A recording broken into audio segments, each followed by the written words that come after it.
गुजरात में हुए प्लेन हादसा से कोई अछूता नहीं रहा है, कोई इसको जानने से इनकार नहीं कर सकता है। सब लोग चाहता है कि आखिर क्यों हुआ, कैसे हुआ, क्या ये सिस्टम की गड़बड़ी से हुआ, फिर यह किस्मत की बदहाली कहेंगे।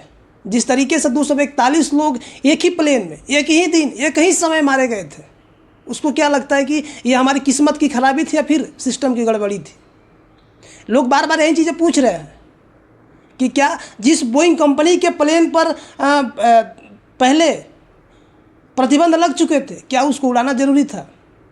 क्या जो पायलट वहाँ से संदेश दे रहा था, क्या उसको सुनना लोगों की बस की बात नहीं था?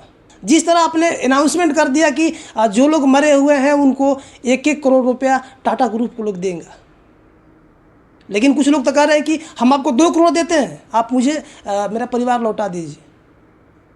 उस मंजर को कैसे भुलाया जा सकता है? इतनी खौफनाक मंजर जो प्लेन उड़ने वाली थी और जिन लोगों से कहा गया कि आप सुरक्षित हैं, कुछ ही देर में हम उड़ान भरने के लिए तैयार हैं, और महज 30 सेकेंड में वो एक यादगार बन के रह गए, वो एक तस्वीर में तब्दील हो गए।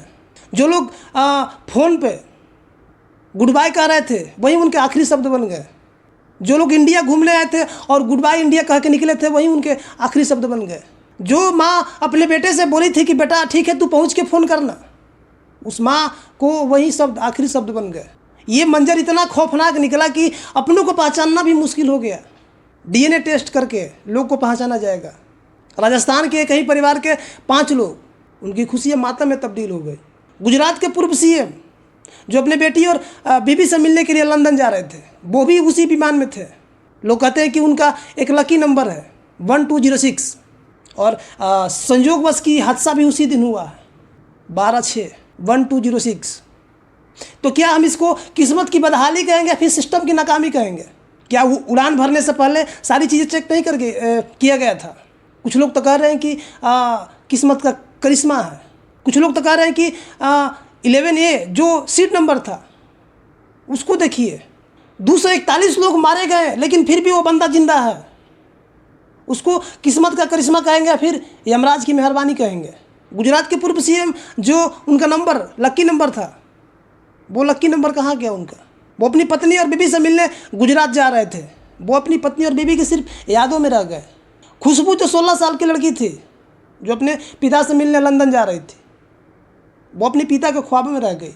ये एक ऐसा मंजर हुआ कि जो जहाँ था, जो जिसको जहाँ मिला वहीं उसका यादगार बन के रह गया। जो जिन लोगों ने अपने परिवार को वीडियो भेजा था, उनके परिवार को आखिरी निशानी के तौर पर रह गया। जिन लोगों ने अपने बेटे को एयरपोर्ट पर छोड़ने के बाद गुड बाय कहे थे, वो उनका आखिरी निशानी बन के रह गया। यहाँ हर शब्द एक आखिरी निशानी बन के रह गया। जिस हॉस्टल में प्लेन घुस गया था, उस प्लेन के डॉक्टरों की आखिरी निशानी बन के रह गई थी। कोई किताब लेके बैठा था तो कोई खाना खाने बैठा था, उनकी एक आखिरी निशानी बन के रह गई। इतनी खौफनाक तरीके से प्लेन क्रैश हुआ है कि ना इसको क्या इसको बचाया नहीं जा सकता था। कुछ लोग कह रहे हैं कि इनको बचाया जा सकता था, वो भी साबरमती जो नदी है उसमें गिरा के। ज़रा उनके बारे में सोचिए। अगर हम लोग ये चीज़ सोचते हैं तो हमारी रूह कांप जाती है, लेकिन उन लोगों के बारे में सोचिए जिनका रोज़ का आना जाना उसी प्लेन में रहता है, जो क्रू मेंबर है, जो पायलट है, जो लोगों को खाना डिस्ट्रीब्यूट करने का काम करते हैं। उन लोगों को कैसा लगता होगा कि इतना खौफनाक मंजर देखने के बाद भी फिर से वो उसी प्लेन में पैर रखेंगे? उनकी रूह कांप जाती होगी।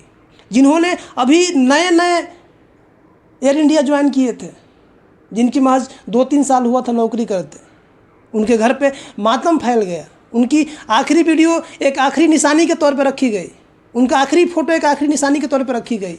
जो अपने माँ को फ़ोन करके बोला कि हाँ माँ मैं सुरक्षित पहुँच के फ़ोन करूँगा, उनका अंतिम फ़ोन ही उनकी माँ का यादगार बन के रह गया। बाकी वीडियो के बारे में आप क्या सोचते हैं कमेंट बॉक्स में अपना राय जरूर दीजिएगा। तब तक के लिए धन्यवाद।